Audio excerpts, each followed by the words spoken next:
Dr. Tommy Wood, when it comes to fat loss, I have a question that I really want to ask. The combination of fats and carbs together, there's some evidence to suggest that there's this thing called the Randall cycle or metabolic gridlock, like where, if you consume a lot of fats and a lot of carbs in one sitting, it could be hard for the mitochondria to utilize that fuel, and one's going to store and preferentially going to use one or the other, and you might store more fat.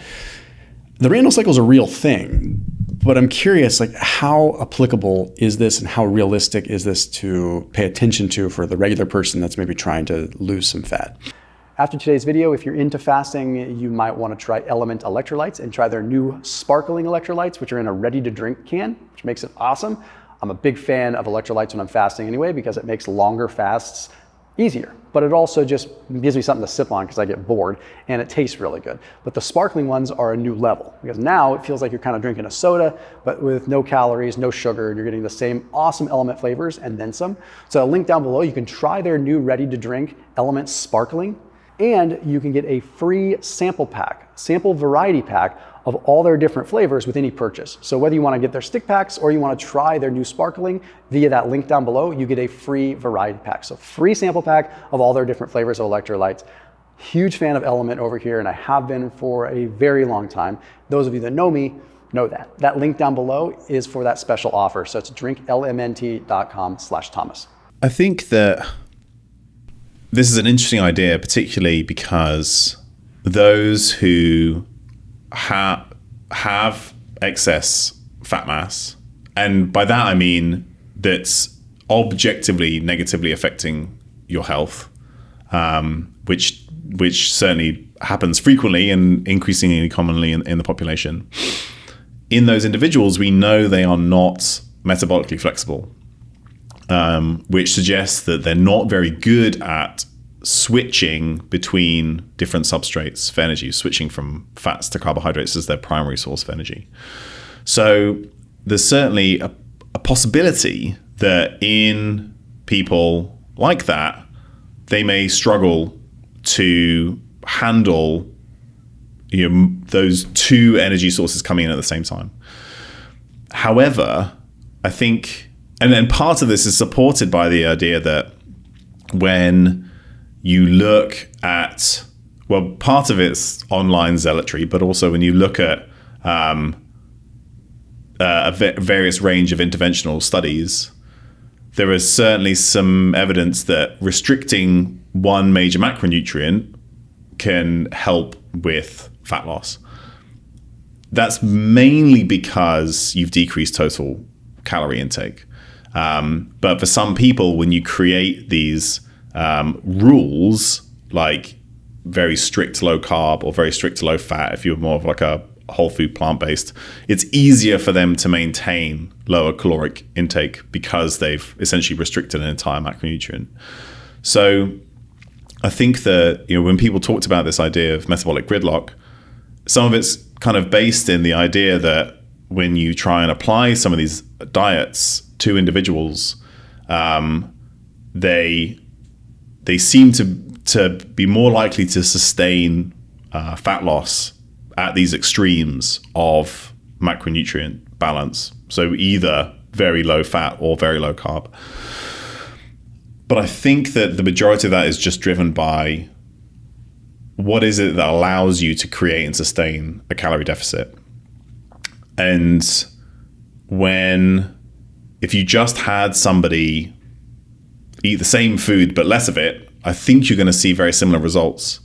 The problem is that this is quite hard to do. If somebody has eaten a diet that's gotten them into a certain state of energy toxicity or a certain body composition that they want to improve, just eating less of that same diet is hard. We know that's really hard, and it's probably because in general, if this is a diet that's based on ultra processed foods, there's various things that drive overeating in that kind of diet. But that is also possible. It's also possible to overeat any diet if you try hard enough. So I think some of this idea came from anecdotal evidence that these restrictive diets, it was easier for people to maintain or to generate or maintain fat loss. But in reality, I think it's primarily driven by total calorie intake, and then the nature of the diet and how that then affects your tendency to overeat or not. Because the kinds of foods that we tend to overeat for various reasons also tend to be a combination of carbohydrates and fats, and usually also salt and sugar and these other things that in combination is more like, or it's harder. It's either more likely to overeat or it's harder to eat smaller amounts. So the Randall cycle is really interesting idea, but in reality, the most important thing is going to be what's going to allow you to create and maintain the necessary calorie deficit in order to get the fat loss that you want. Yeah, I mean, I'd be inclined to agree with that. I think the one thing that throws a curveball for me is I think like in I know it's a little bit of a naturalistic fallacy in some ways, but you look back in nature, are there a lot of situations where fats and carbs would really be combined, right? It's like that's what's kind of interesting to me. I'm sure it would happen, but it's like, okay, you go out, you get a kill, like you're probably going to feast on that. I mean, I know we're in a different world today, but I'm kind of thinking, okay, 1,000 years ago, things have been different, or 2,000 years ago, things have been. How would the body have responded, or was it like this is extreme energy surplus at this point? Like you have, oh my gosh, we got like a ridiculous amount of fruit and we killed an elk. Like this is amazing. We get a high amount of saturated fat and and it's okay. Was that nature's Snickers bar back then, like the combination of the fats and the carbs? And it's like, okay, that's the one thing that always throws me for a loop, because I'm in agreement with you. I think that when you get down to like these single digit body fat things and you're trying to pull these different levers, then, maybe I could see some things splitting hairs and making a little bit of a lick of a difference. I am a fan of like protein sparing modified fasting for short periods of time. That's very restrictive, very extreme, pretty much rabbit starvation, but it works, and it's very low fat and it's very low carb, right? The moment that some fats come into the equation, it slows the fat loss down. But who would have guessed? There's calories in fat, so that would slow things down. But that's kind of the one thing that just throws me for a loop is like, okay, like I can't think of a whole lot of natural situations where like in one sitting you'd have a lot of fats and carbs. And like, sure, okay, I could almost hypothetically just imagine that we probably consume them somewhat separate. But does that mean that our body can or can't handle it? I don't know. I'm inclined to think that the biggest difference, so if we're going to use more traditional human diets, we go back a few hundred or maybe a couple of thousand years and think about like what are the kinds of foods that would have been available. And I think that's useful to do, because most of back in the day I was a paleo kind of guy, and I think most of the diseases of civilization we see currently are due to mismatch between our physiology and our environment. And that's dietary, physical activity, sleep, social connection, all these things that are important. And you're right that there aren't many foods that are very high in both fats and carbohydrates, but the real difference, I think, is the level of refinement of carbohydrates and fats in the foods, and the fact that they come together. Like I'm willing to believe that you might have had some tubers with your elk, and there's no real problem of having. Although that elk was probably pretty lean. Although there are a walrus. Yeah, there are some interesting. There's certainly some interesting historical data now that suggests that humans hunted to extinction very large megafauna that had very high fat contents, whereas most current wild game is very lean. So maybe historically we had access to much fattier meats that we hunted, which don't really exist anymore today. So that's a possibility, certainly. But I think that we probably had what we would have called mixed meals back then, but it's the level of refinement, like refined fats and refined carbohydrates, regardless of the nature of that carbohydrate or the saturation of that fat. Like those things are essentially fairly alien. And I think part of that is then also that contributes to overeating, these other things. And what a major difference, again, it's not necessarily the macronutrient balance, it's the total availability of calories. I think that in the past we talked about the actions of insulin. And if you consume carbohydrates and fat at the same time, it's very simple. What happens is you burn the carbs first, the fat gets stored, and then as you wait for your next meal, that fat gets released from the fat tissue, and then that gets burned. And that's normal metabolism in action. Like the body should be able to and does handle both well. So I think we do go to a situation where in severe metabolic disease, it's possible that due to metabolic inflexibility, there's this inability to switch from one to the other. But again, probably the most important thing is just getting yourself down, reducing caloric intake such that you allow your body to then work these processes. So you have periods of time where you access stored adipose tissue as a substrate, and then some of these. Then I think most of these issues are gonna resolve. Do you think that like constant grazing? Okay, so you mentioned like if you have fats and carbs combined, then body's going to use the glucose first, fat's going to store, but then in between the meals, the fats are going to. Like, what if you never really give yourself time between meals? Because yes, there's going to be some time between meals, but let's be real here. There are a lot of people, especially in America, that probably don't give themselves 15 minutes before they're consuming something. So if they essentially are having like a constant pick line of glucose and fats coming in, like theoretically, you're still going to have thermodynamics at play, but it seems as though, okay, you're constantly giving yourself steadily, like readily available glucose, and the fat just going to continue to pile in. I mean, I guess in that case, hyperpalatability, rapid digestion, and constant consumption, then I could see it being problematic. Yeah. And we do know things like the glucose dynamics after a meal can then predict later hunger and likelihood of eating more again. So what you eat in one meal, and especially if it's these refined ultra processed foods, I think part of what they do is they and there's a lot of debate in terms of what ultra processed means, because technically, when you look at the formal definitions of ultra processed, some of the things that you would consider to be just fine and perfectly healthy, like a protein shake, and I agree. I think if you want to hit your protein targets and a protein shake helps you do that, that's great. But it's an ultra processed food by the formal definition. So, but when we talk about ultra processed foods, what we really mean is like highly refined carbohydrates and highly refined fats, generally in combination.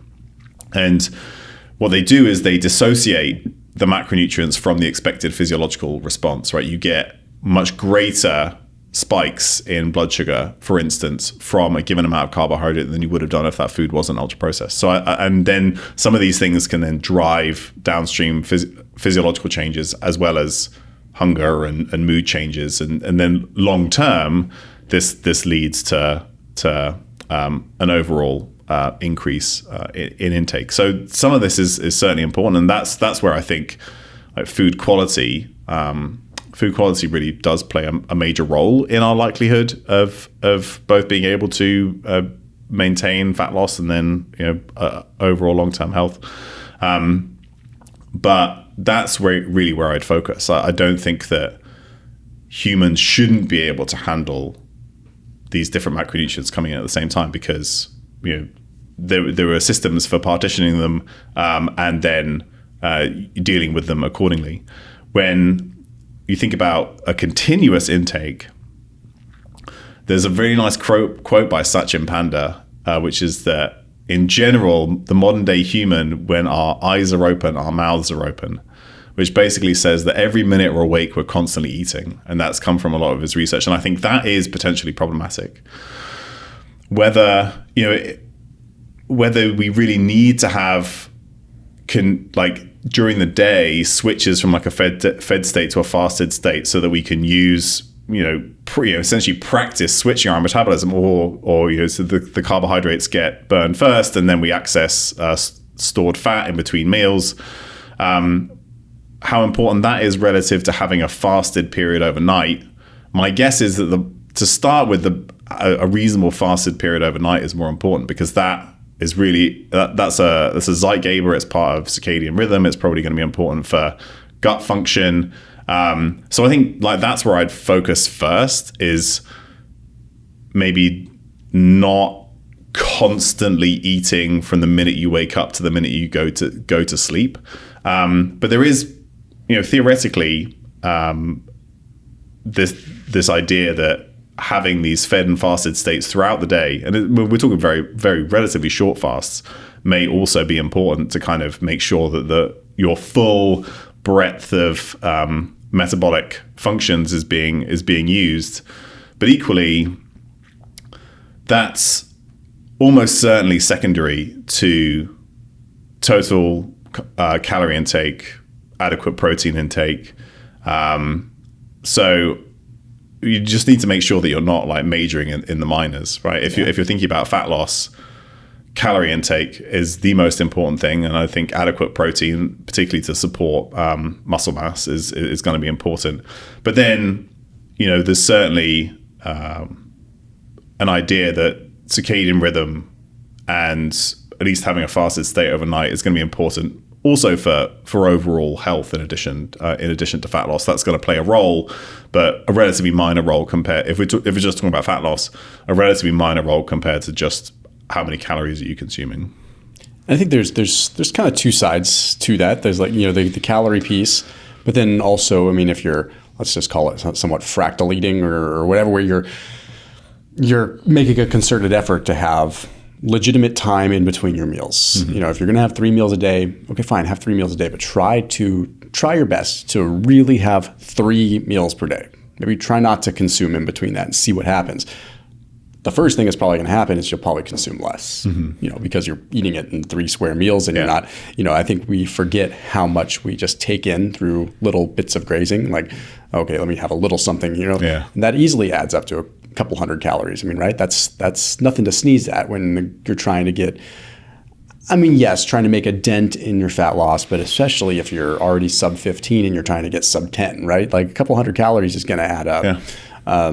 But I can speak from my own experience, and that's all I can really speak from in this particular case, that, when I want to dial it in, that is what I do. I eliminate the snacks, and I become very deliberate about my breakfast, my lunch, and my dinner. And I have these very strategic gaps between meals, and I get a little bit hungry in between the meals, and I kind of feel like that's when the fat loss is occurring. And, I also, whether that's right or wrong, it feels like that's the case. And lo and behold, if my calories are even like somewhat matched, and I know this is my own anecdotal experience, I do seem to notice that I lean out faster. But maybe that's because I'm metabolically efficient and my body gets through that and taps into fat faster. I don't know. Maybe it's someone that's not metabolically flexible. Maybe that's actually harder for that to happen. Maybe because they don't shift as easily, so they just start feeling tired, right? They get tired in between those meals, and then they feel like they need to eat. So thus begins the cycle.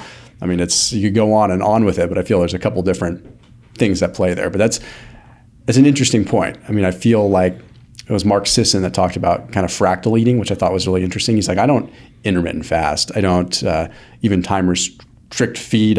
He's like, I just fractally eat. I just kind of randomly don't eat at random intervals that I do and don't eat. And I'm like, I kind of like this. However, this gets into a different discussion of, okay, well, how important is eating to our circadian cues? Yeah. And you probably saw, obviously, the paper that, with the Annals of Internal Medicine paper that came out on the time-restricted feeding versus the non-time-restricted feeding group. And it was kind of like, okay, it basically ends up about the same, whether you're eating in a time-restricted fashion. However, I have to say on that study that was really, and a lot of people have been kind of been bashing intermittent fasting with that study, but the authors were pretty clear that they weren't trying to measure intermittent fasting to caloric restriction. They were trying to measure time-restricted feeding as it pertains to circadian rhythm. They weren't trying to be like, intermittent fasting doesn't work, let's put it to bed. They were trying to say, hey, does eating during daylight hours essentially, is it better than not? Yeah.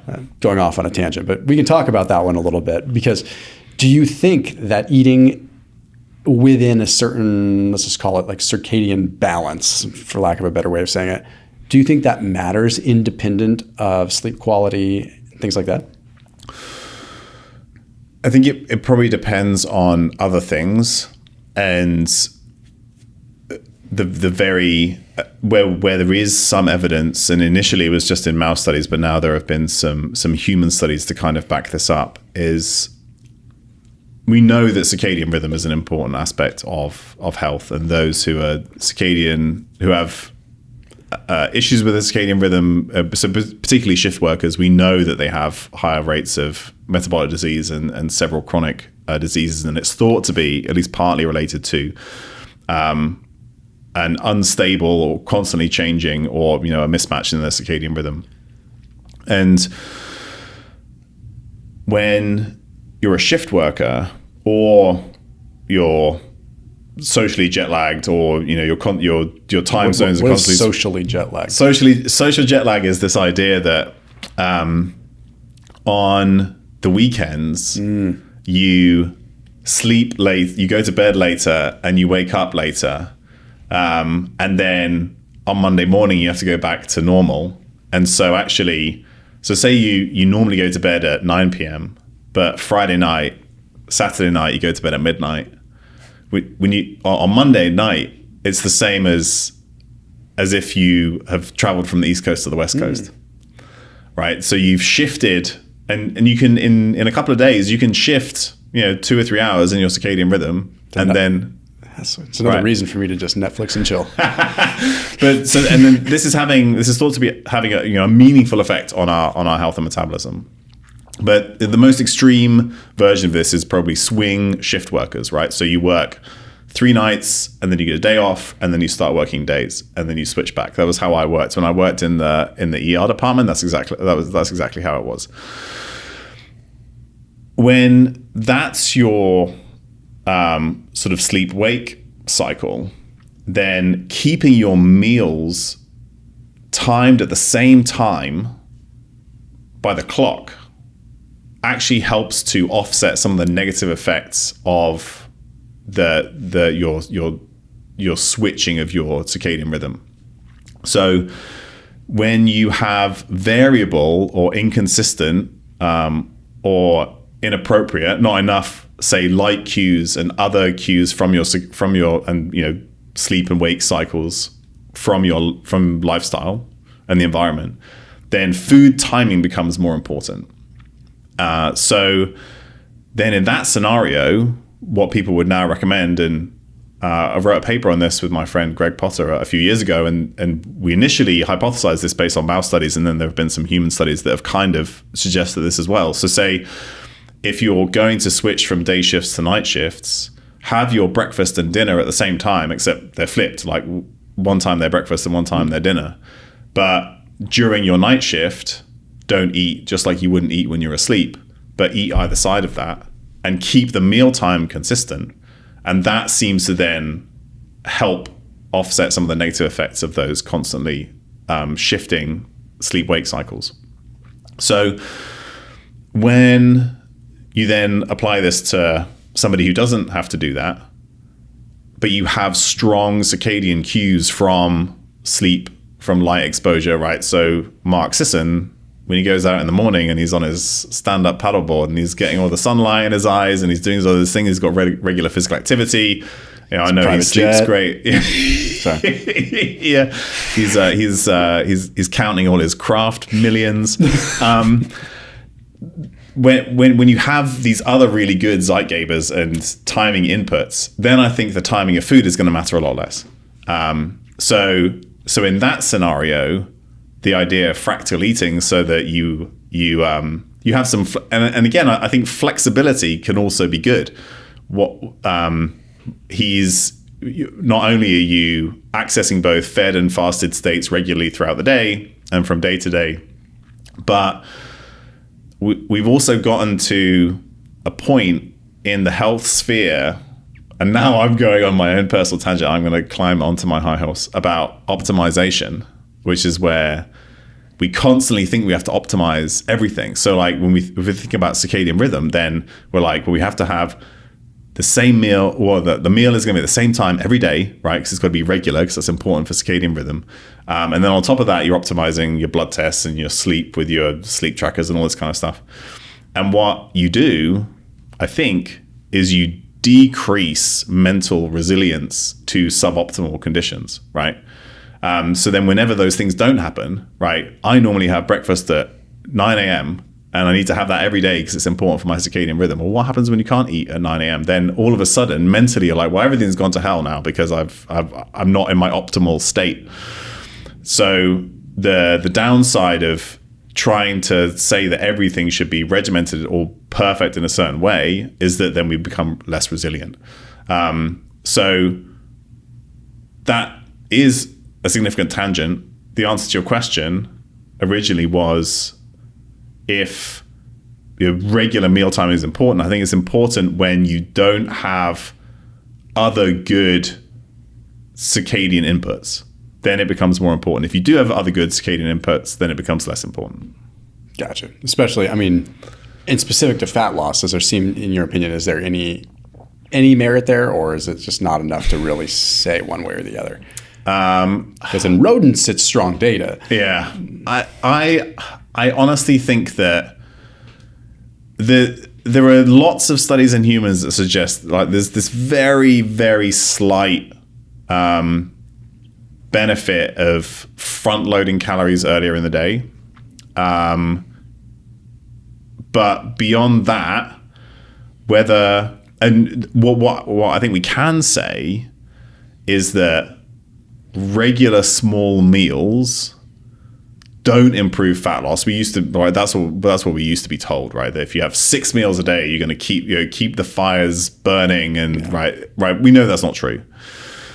And that may actually be worse for some things like blood sugar regulation, total area under the curve of blood sugar. I think that's probably worse in that scenario. So there are probably some benefits of having square meals rather than consistently grazing. Whether this is enough to have a significantly different or a big effect on your personal fat loss, I'm honestly not sure. I think in reality, again, it just comes back to what's your total caloric intake, what's your total macronutrient balance, and then what is it that allows you to stay consistent in that? Because it's more likely that the constant grazing is increasing total caloric intake rather than if it's having a negative effect on fat loss, rather than if you matched calories perfectly, you'd see that much of a difference. I think other things may be better, like blood sugar regulation may be better if you're having fewer, bigger meals. But in terms of fat loss, I'm not sure it's going to have that much of an effect. One of the things that I think about often and that I personally pay more attention to is, like, I look at calories over the course of like a 7-day period much more than I do over the course of a day. And sometimes when I talk about that, I'm met with some resistance. I'm like, okay, well, calories over the day matter. Well, of course, calories over the day matter, but my thought process has always been like, doesn't necessarily reset at midnight every night. So like maybe over the week, and then when I talked to Andy Galpin about this, he's like, arguably you could actually look at it over the month. Like you could even look at it over the quarter, but realistically you could look at it over a month. We've kind of seen that, like, adding a cheat meal in here or there doesn't really do anything good or bad, but it doesn't negatively affect, right? Yeah. So it's like you could, in a same kind of concept where it's like, okay, here's these blips where it's like net, what's the case over the month? In your experience, like looking at lots of data and literature, like, is there a sweet spot of time to look at for a deficit for maximal fat loss? Because I'm not convinced that it's happening over the course of a day. However, maybe the body does know it's midnight because we do have pretty strong, circadian cues that would tell us it's midnight. But I'm inclined to think that the body doesn't say, hey guys, it's midnight, like go ahead and reset everything back to zero. We're going to start over calories right now. Yeah. I don't think, or at least I haven't seen a study that answers this question really well. But it definitely makes sense that calories are integrated over long periods of time, and different hormones regulate both short-term and long-term food intake. But like a week or two is a reasonable period of time over which calories should get integrated. And that total balance over that period of time is what's really gonna make a difference. I would say that, again, if we step beyond, and then what that means is that in general, if your appetite systems are working properly, which I think they do become dysregulated in the modern food environment for all the reasons we talked about already, including sleep and the type of food and all this kind of stuff.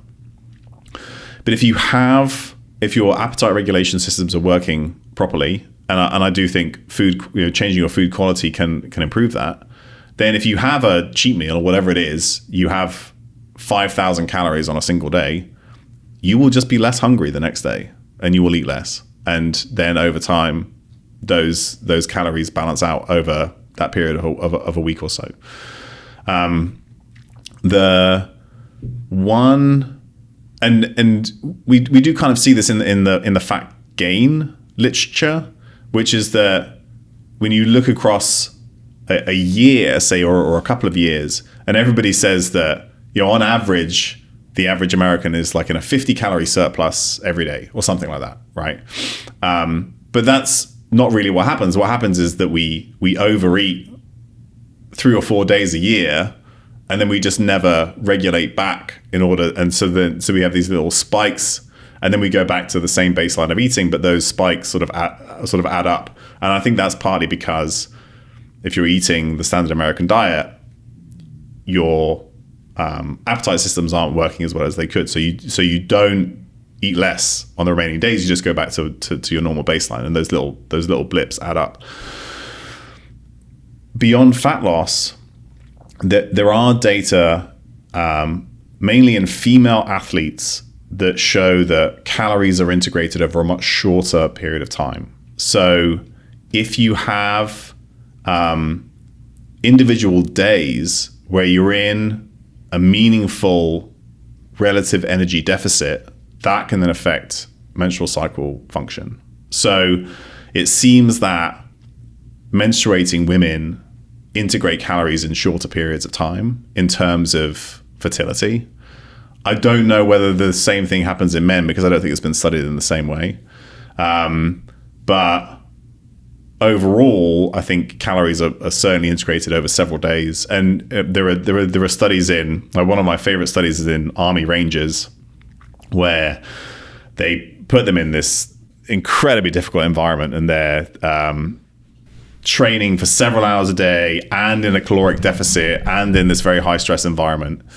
And you can see testosterone and other things change within a couple of weeks. But then you can also see things, they in one group they had refeeds, and they bounced back very quickly within a few days once you start adding calories into the system. So I think probably a week or two is where calories are really integrated, but there are scenarios, particularly in women who are at high risk of days of energy deficit. So either because they're not eating enough or because they have large energy outputs because of exercise, where those calories are being integrated on a shorter time period. Yeah, because I've always say it's like if you were to put a big Chipotle burrito in front of me right now and I were to eat it, I would in this moment be in a surplus. Yeah. Right. So it's like, how do you define that surplus? At what point does a surplus become meaningful? At what point does a deficit become meaningful? Because it's always helped my mind to take a week and look at sort of miniature bulks and cuts throughout the course of the week, where I'm like, okay, today I'm in a surplus.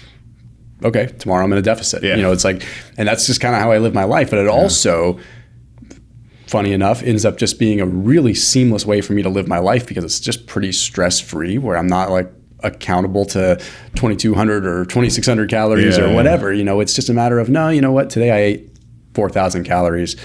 And I'm not going to starve myself tomorrow, but tomorrow I'm going to listen to my body, and I'll probably only consume like 1,000 calories because I'm just not going to be that hungry. Yeah. And then the next day I might consume 3,000. And what do you know? At the end of the week, I'm in like a slight deficit, right where at the end of the week, I'm in a slight deficit right where I want to be. And I have two kind of follow-up questions on this. One is a little bit of, kind of an erroneous question that's just interesting that I think people would be curious to know, and I'm kind of curious to know.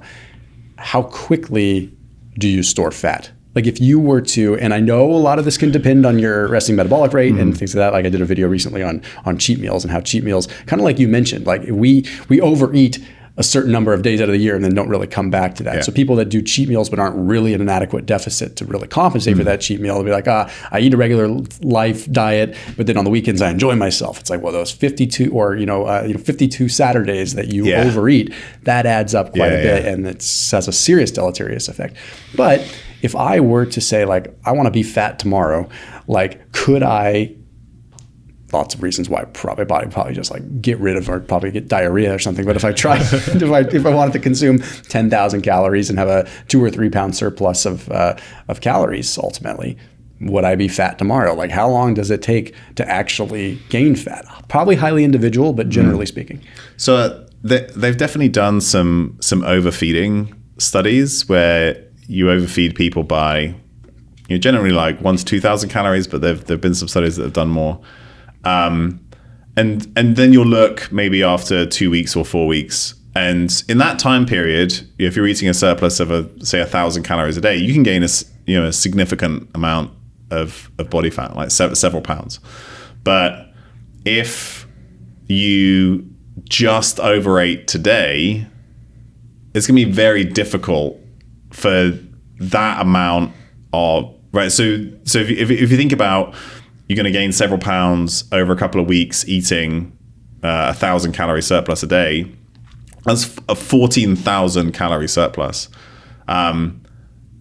You could try and eat 14,000 plus whatever your base calorie requirement, right? You want to eat 17,000 calories. So, I mean, you could try, and you would probably gain several pounds of fat by tomorrow, right? But as you said, you're probably not going to absorb, like, we kind of think that humans absorb all of it, but actually we don't necessarily absorb all the calories that we eat. It's really going to determine, it's really going to be based on how the food's prepared, the state of it. But also, if you start to generate significant GI distress, you may eliminate some of those calories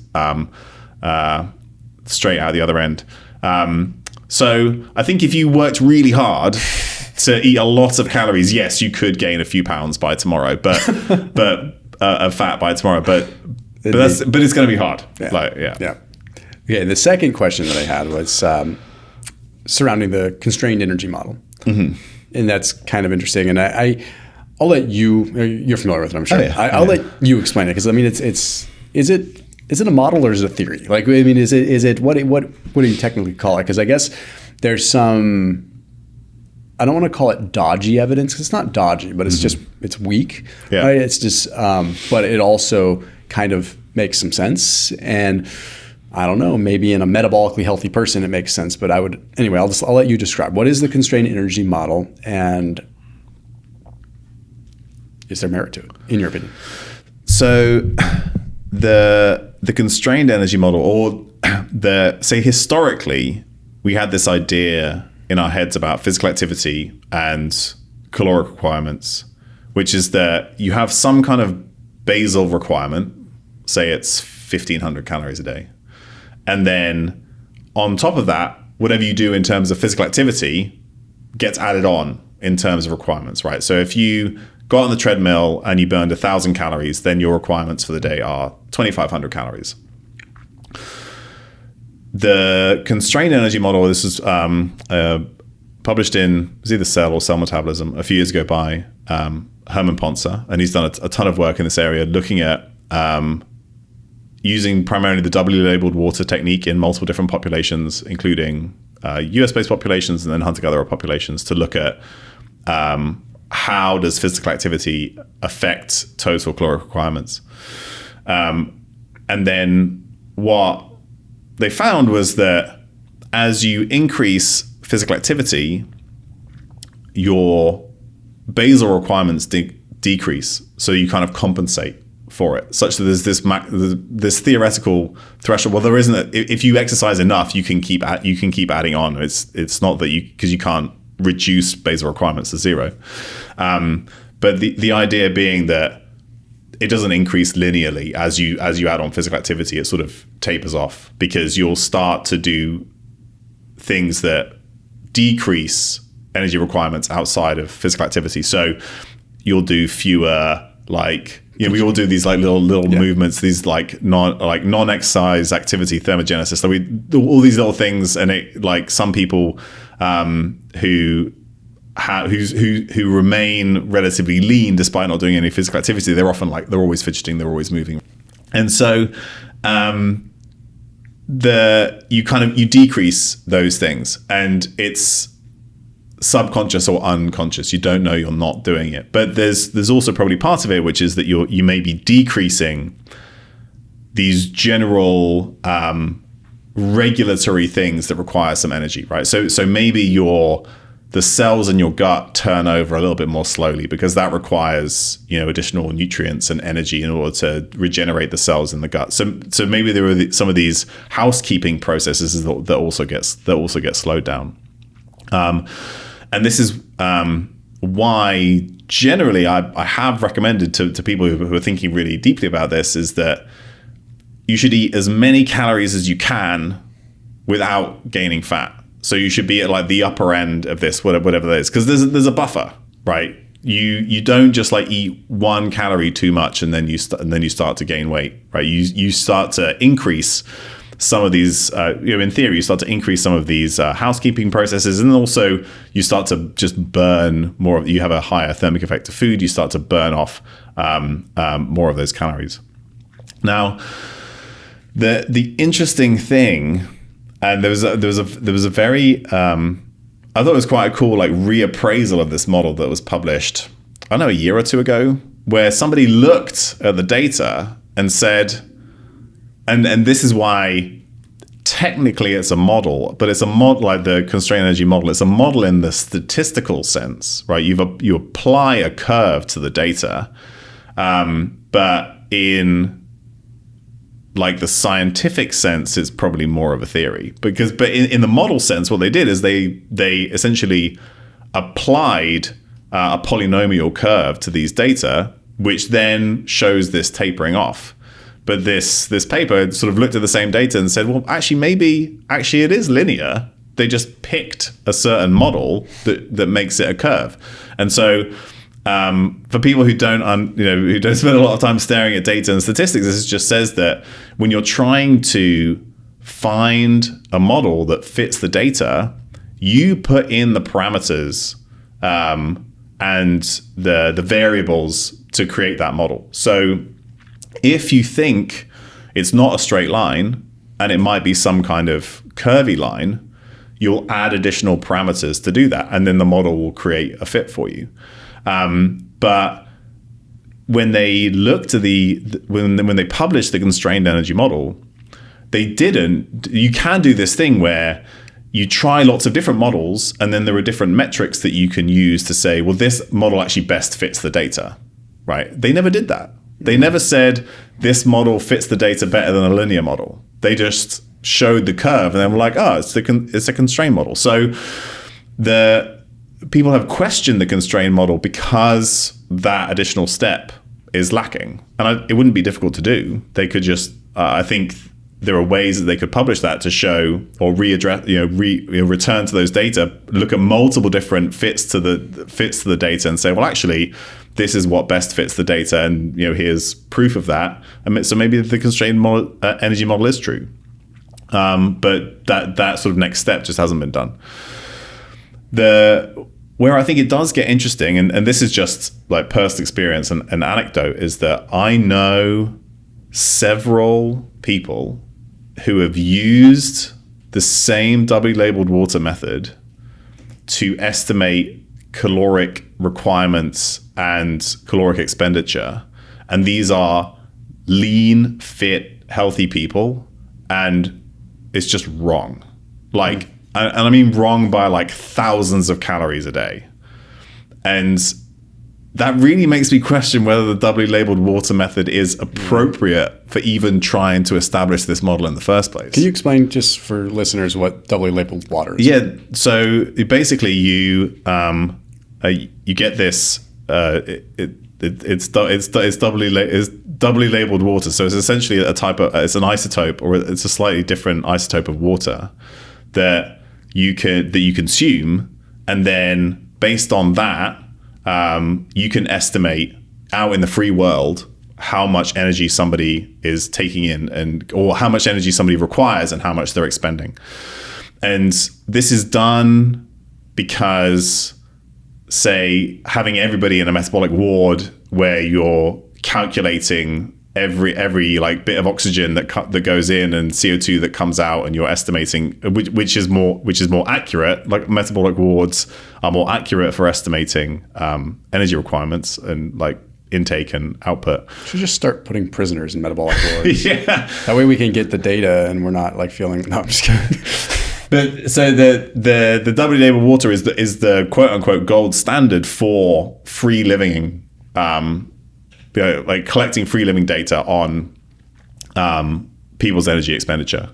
But I have now seen several people's data, and they're counting every single calorie that they're consuming, and the data is off by thousands of calories a day. So then when you're thinking about what is the WD water telling me about these people at very high energy expenditures, people who either have a lot of muscle mass or are doing a lot of physical activity, I don't think we even know if those data are accurate. So that doesn't necessarily call into question the constrained model. I think it makes sense, but do we even have the data to answer that question? And I've increasingly thought that maybe we don't. Yeah, it seems like, again, in someone that is like a very healthy, fit person, that maybe there would be an adaptation that would kind of override that to begin with. Like if this is purely hypothetical, but it's like if my body, for instance, knows that it's normal for me to move X amount, and it's not abnormal for me to stress my body with additional variances in my stress from workouts and calories burned, it just would seem odd that my body would limit certain things that would ultimately end up impeding recovery, right? Like why? So, but I think maybe in someone that is not super active, then maybe it makes sense, because it's like, okay, this is an outlier situation where this person went out and burned 1,000 calories of exercise when they normally don't do that. And then maybe there's a conservation effect that would make sense. Be like, okay, that's kind of extreme. Maybe we like compensate for this a little bit because, oh my gosh, maybe this person's going into a dire situation. Yeah. So we should reduce non-exercise activity thermogenesis and kind of override. That's just my, rationalization of it. But I mean, personally, I don't measure my fidgeting, so I don't really know. But I also think that a lot of times people that are wired to be more athletic and like people that need exercise to feel normal are usually kind of neurotic people anyway, like in a certain way. Like it's kind of like, okay, I gotta move around a lot. So I don't ever notice a significant difference. My wife would tell you that she doesn't notice it. If I go for a 20-mile run, I'm still the same neurotic, like fidgeting weirdo at home. So I don't know, but maybe that's an extreme example, because 20 miles would, in that model, mean that like I'm probably barely expending any other calories the rest of the day. Does that make any sense? It does make sense. And this is while theoretically the constrained model would seem to make sense, because you would think that total energy expenditure is closely guarded as part of like ensuring homeostasis, right? Yeah. So there's going to be some regulation there, I'm sure, but where it becomes tricky, I think, is like you said, in people who are highly active and in athletes, because they have probably adapted to these higher energy expenditures. So maybe, and also this method of measuring energy expenditure with doubly labeled water, I think seems to work pretty well in your average relatively sedentary population. So it could be that these adaptations to very high levels of physical activity and energy expenditure, they're then what messes up the model, because you can't add them all together or combine them all together, because these are different people. And you can't then assume that there's some consistent effect across all people, regardless of their body size, age, physical activity level, whatever. Because that's where I've really seen the discrepancies between what I know is the actual caloric intake in individuals and what the WHO Water says is in those who are very active, would consider them athletes or have very high levels of muscle mass, as well as being relatively lean. In those people, the data just don't seem to make sense. Yeah. Before we wrap this up, you said something that was pretty interesting that kind of aligns with, I guess, some of my philosophy too. You said, okay, like eat as much as possible until you start to gain fat, and then just kind of back it off. It sounds like that's a pretty good recipe for people that are maybe trying to maintain a decent level of, decently high resting metabolic rate as well, like to sort of prevent the metabolic crash or metabolic. So we do know that, independent of even body weight changes, when you reduce calories for not even that extended periods of time, you have a slowdown in metabolic rate. And it doesn't just coincide with your weight loss. So clearly that is happening. So how can someone prevent that? Is it someone that's maybe not super in tune or say lean enough to notice a pound of fat, right? I remember you telling me that a while back, because I'm pretty lean. I would notice a pound of fat. So I could say, okay, I will increase my calories until I notice fat accumulation and then kind of back it off. But if you've got someone that's at 15, 16% body fat, which is not high, but 15, 16% body fat, like it's going to be hard to notice like a pound, maybe unless they're really in tune with their body. So how do you suggest they kind of go through this, I don't want to call it reverse dieting because it's not that, but almost this, eat a little bit more, move a little bit more until you find that upper limit? It's worth saying that when I've used that advice to eat as much as you can,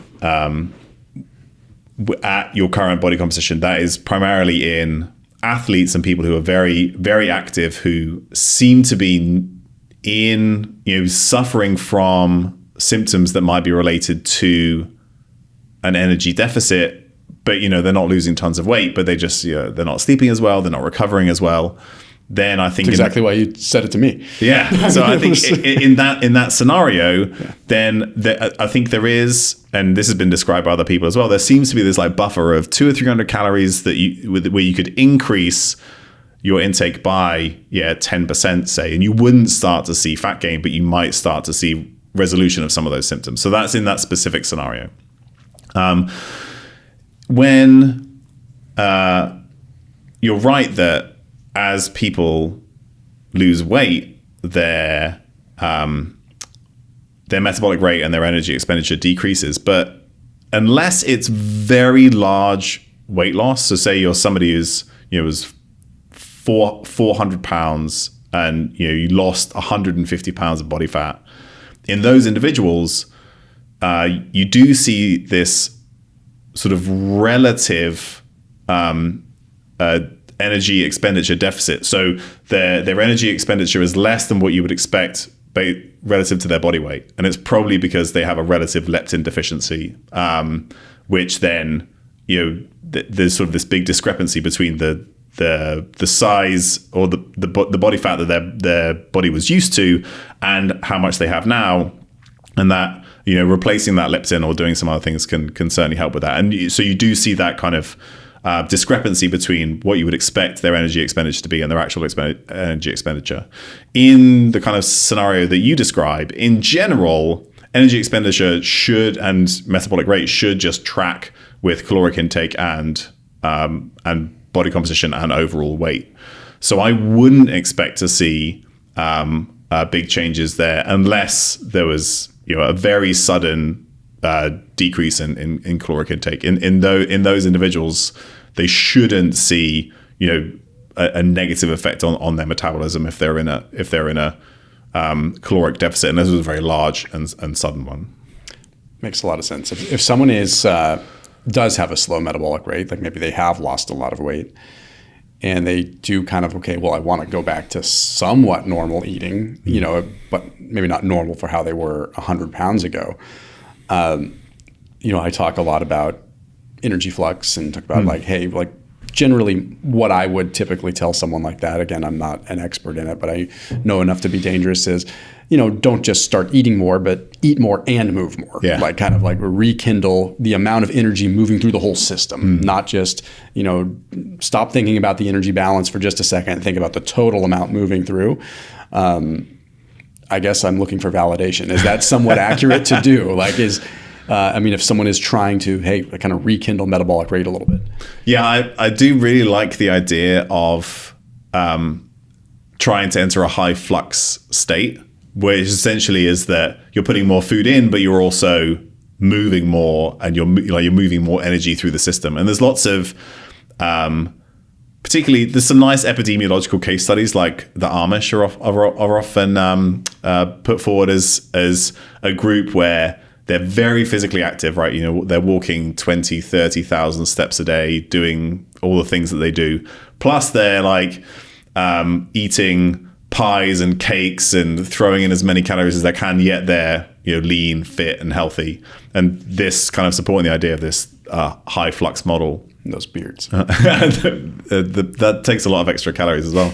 And so I think this is a really nice idea because it also provides some buffer to this whole, again, and I really like to think about buffers in these systems, because so somebody who has lost a significant amount of body fat, and still probably largely living in an environment that resulted in some fat gain initially,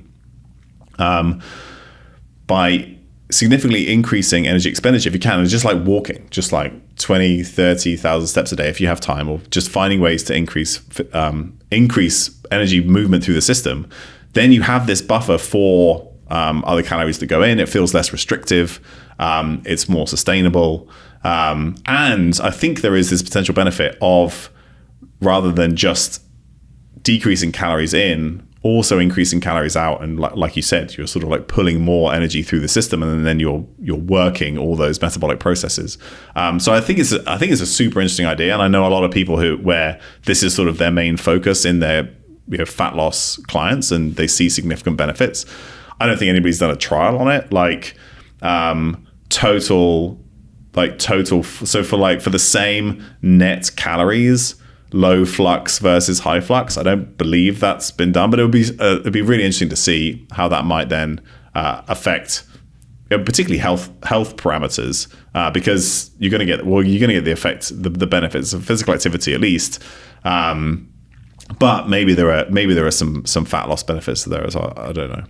It seems as though the margin of error is a little bit easier too. Exactly. Yeah. If you got, hypothetically 5,000 calories moving through the system, 5,000 in and 5,000 out, that delta of the impact of going overboard 200 calories is going to be such a smaller impact in that grand scheme of things. Whereas if you were doing 1,000 calories, that's you just get 20% of your entire, so just as a percentage of the amount of energy moving through the system, you just have that greater margin of error. So it's like, okay, if you want to be able to enjoy some good food, then it's just the threading the needle of not making it. So it's creating some weird impulse where it's like, okay, I eat more, I got to exercise more. But like, okay, just kind of balance that out.